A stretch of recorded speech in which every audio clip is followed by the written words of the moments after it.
आज मैं आपको करवा चौथ की व्रत कथा सुनाऊंगी। करवा चौथ की कथा कहानी सुनने के लिए हम एक लोटा जल ले लेंगे, अपने सीधे हाथ में थोड़े से गेहूं के दाने ले लेंगे। अब हम करवा चौथ की व्रत कथा शुरू करते हैं। बहुत समय पहले की बात है, एक गांव में साहूकार रहता था। साहूकार के 7 बेटे और 1 बेटी थी। 7 भाइयों की इकलौती बहन अपनी भाइयों की बहुत लाडली थी। जब तक बहन खाना ना खाए तब तक भाई भी खाना नहीं खाते थे। आया करवा चौथ का व्रत। साहूकार की बेटी ने करवा चौथ का व्रत कर लिया। दोपहर हुई तो भाई घर पर आए और आकर बोले, चल बहन खाना खाते हैं। बहन बोली, भाई मैं तो आज खाना नहीं खाऊंगी, मेरा आज करवा चौथ का व्रत है। भाइयों को लगा कि हमारी बहन आज सारा दिन भूखी रहेगी, तो भाइयों ने कहा, बहन फिर तुम खाना कब खाओगी? तो वो बोली कि जब चंद्रमा निकल जाएंगे, चंद्रमा का पूजन करके फिर मैं खाना खाऊंगी। उसके भाई बोले, बहन अगर अभी चंद्रमा निकल जाएगा तो क्या तुम अभी खाना खा लोगी? तब साहूकार की बेटी बोली, हाँ भाई, अगर अभी चंद्रमा निकलेगा तो उनका पूजन करके मैं अभी खाना खा लूंगी। अब सारे भाइयों को लगा कि जब तक चंद्रमा नहीं निकलेगा तब तक हमारी बहन तो भूखी रहेगी। सब भाइयों को इस बात का बड़ा दुख हुआ। सारे भाइयों ने मिलकर योजना बनाई। तेल लाया, कोई पूला लाया, कोई लकड़ी लाया, कोई छलनी लाया। सारी चीजें इकट्ठी करके गांव से बाहर ऊंचे से एक पेड़ के ऊपर चढ़ गए और पूले पर आग जला के उसके आगे छलनी लगा दी। एक भाई भागा भागा घर आया, बहन देख चांद निकल आया है। वो साहूकार की बेटी ऊपर छत पे गई, जाके देखा सच में ऐसा लगा जैसे चांद निकला हुआ है। वो नीचे आई, आके अपने भाभीियों से बोली, भाभी चांद निकल गया, चलो अर्घ दे लेते हैं। उनकी भाभी बोली, बहन जी ये तो आपके नाम का ही चांद निकला है, हमारे नाम का चांद नहीं निकला है। साहूकार की बेटी ने छत पे जाके चांद की पूजा करी और आके अपने भाइयों के साथ खाना खाने बैठ गई। जैसे ही टुकड़ा तोड़ा, पहले टुकड़े में बाल आ गया, दूसरा टुकड़ा तोड़ा तो छींक आ गई, तीसरा टुकड़ा तोड़ा तो राजा जी के घर से बुलावा आ गया कि राजा जी बहुत बीमार है, उसका पति बहुत बीमार है, अभी बुलाया है। अपनी बेटी को विदा करने के लिए साहूकारनी ने संदूक खोली। पहली संदूक खोली, सफेद साड़ी निकली। दूसरी संदूक खोली, उसमें भी सफेद साड़ी निकली। तीसरी संदूक खोली तो उसमें भी सफेद साड़ी निकली। अब साहूकारनी ने सफेद साड़ी पहना के अपनी बेटी को तैयार कर दिया और विदा करते टाइम एक सोने का टका उसके हाथ में दिया और कहा, बेटी रास्ते में जो भी मिले सबके पैर छूते हुए जाना, जो भी तुम्हें सदा सुहागन रहने का आशीर्वाद दे दे उसी को ये सोने का टका दे देना। अब साहूकार की बेटी घर से चली, रास्ते में जो भी मिला सबके पैर छुए, किसी ने सदा सुहागन रहने का आशीर्वाद नहीं दिया। वो अपनी ससुराल आ गई। ससुराल आके दूर से देखा कि उसके घर के पास, जो ससुराल का घर है उसके पास बहुत लोगों की भीड़ लगी हुई है। उसके पति की मृत्यु हो गई थी और सब लोग इकट्ठा हुए थे।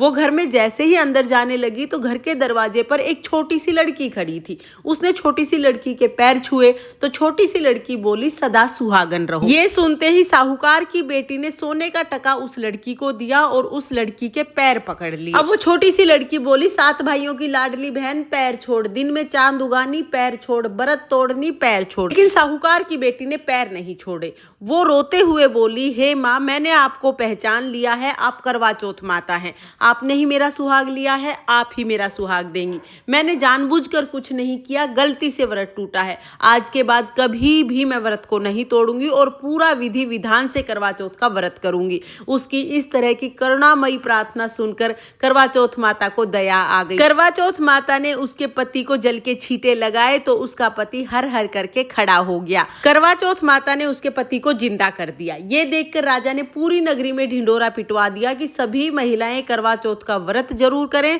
और करवा चौथ माता की कथा जरूर जरूर सुने। हे करवा चौथ माता, जैसे आपने साहूकार की बेटी के साथ पहले किया वैसे किसी के साथ मत करना और जैसा बाद में किया वैसे सबके साथ करना। इस कहानी को कहते सुनते हुकारा भरते सबको अखंड सौभाग्य देना और सबके पति को लंबी उम्र प्रदान करना।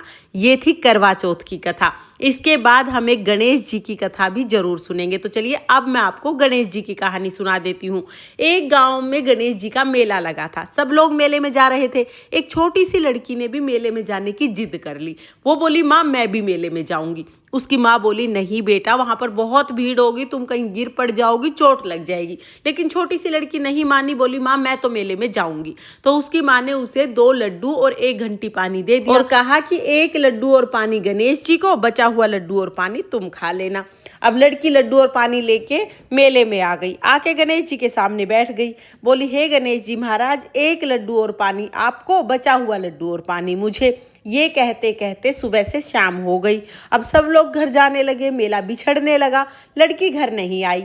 सबने कहा घर चलो, लेकिन वो बोली जब तक गणेश जी आके लड्डू नहीं खाएंगे, पानी नहीं पिएंगे, मैं नहीं जाऊंगी। अब वो हट करके बैठ गई।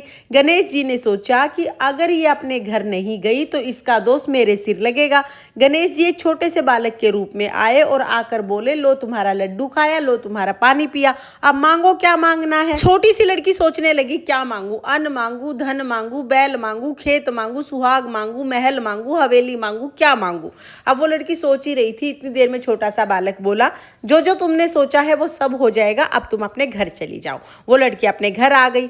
घर आई तो माँ बोली बेटा इतनी देर कहाँ लगा दी, सब लोग आ गए, तुम कहाँ रह गई थी। वो बोली माँ आपने ही तो कहा था गणेश जी को लड्डू खिला के पानी पिला के आना, मैं तो गणेश जी को लड्डू खिला के पानी पिला के आई। जैसे ही उस लड़की ने ये बात बताई, जो जो उसने सोचा था वो सब कुछ हो गया, पूरा घर अन्न धन से भर गया।